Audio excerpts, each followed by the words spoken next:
Welcome, gamers! Can the brand new Helio G200 handle the world of PC emulation? Today on VanZee Gaming, we're putting this latest Mediatek silicon to the test. We've got 20 massive PC titles lined up to run on the GameHub emulator. Since we're working with system drivers, the key today is all about finding the perfect internal settings to squeeze out every bit of performance. From the horror of Resident Evil to the streets of Los Santos, let's see what this chip can really do.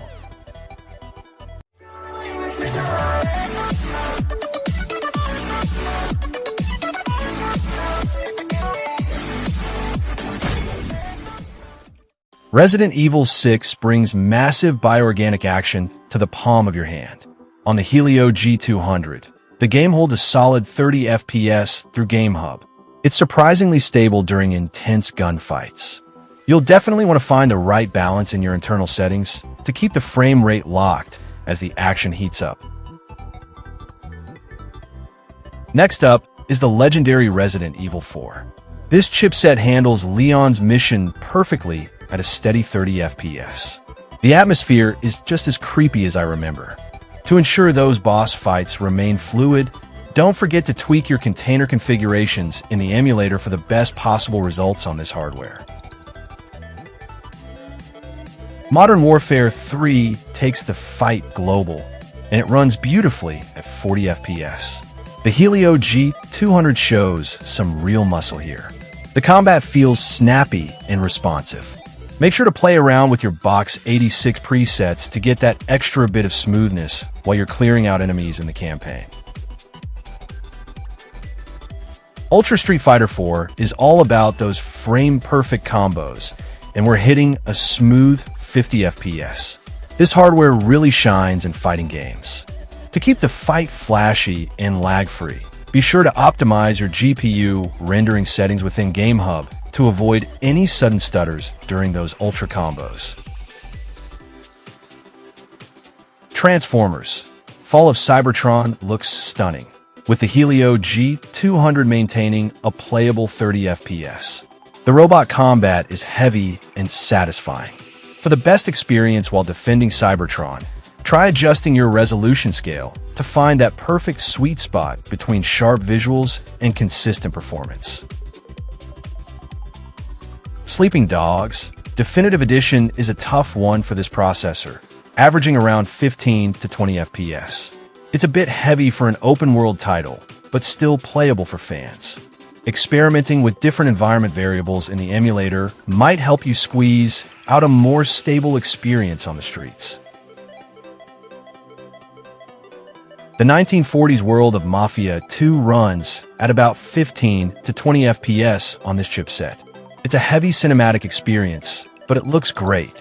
To make your life as a mobster a bit smoother, you'll want to lower the shadow quality and adjust your internal configuration to prevent the frame rate from dipping too low.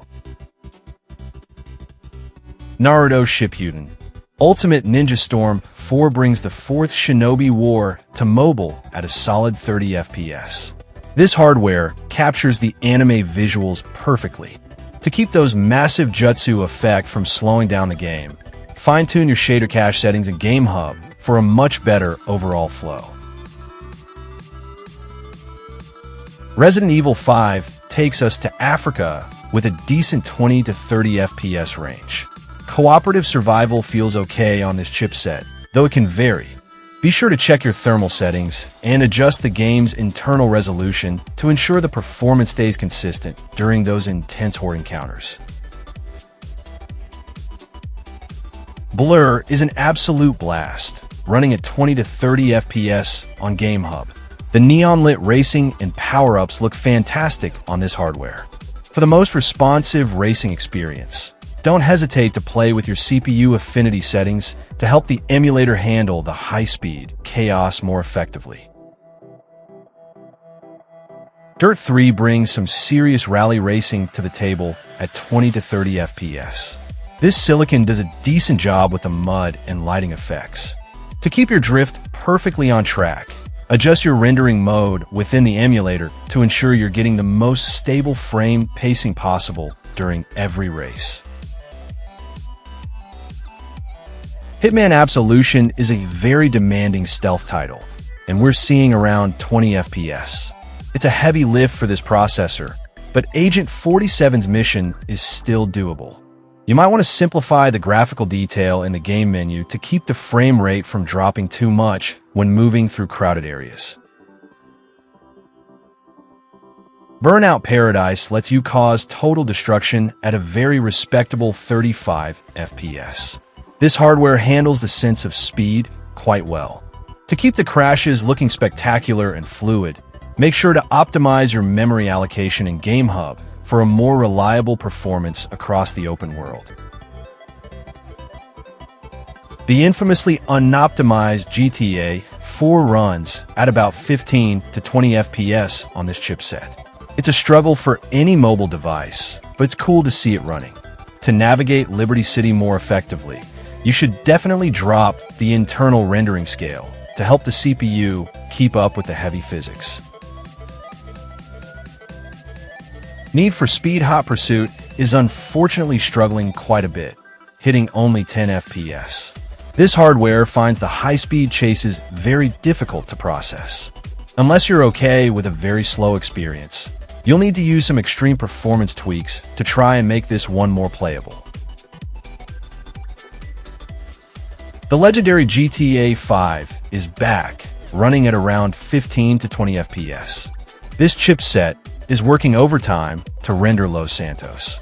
It's a heavy experience, so be sure to find a configuration that works for you by lowering the draw distance and other heavy settings within the game's display menu. Assassin's Creed Brotherhood takes us to Rome at a playable 20 to 30 FPS. This silicon handles the crowds and parkour reasonably well. To keep Ezio moving smoothly across the rooftops, try experimenting with different DXVK versions available in GameHub to find the most stable one for this engine. LEGO Marvel Superheroes is a fun time sink that runs at about 20 FPS. This hardware keeps the blocky action decent, though not as smooth as others. To get the best out of your superhero team, adjust your container's internal resolution to help the emulator process the busy city environments.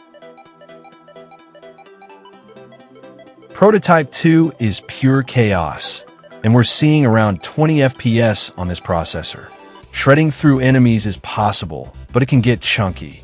Tuning your Box 64 presets is a great way to try and stabilize the frame rate when the screen gets filled with explosions and infected enemies. Finally, Call of Duty World at War runs at about 15 to 20 FPS.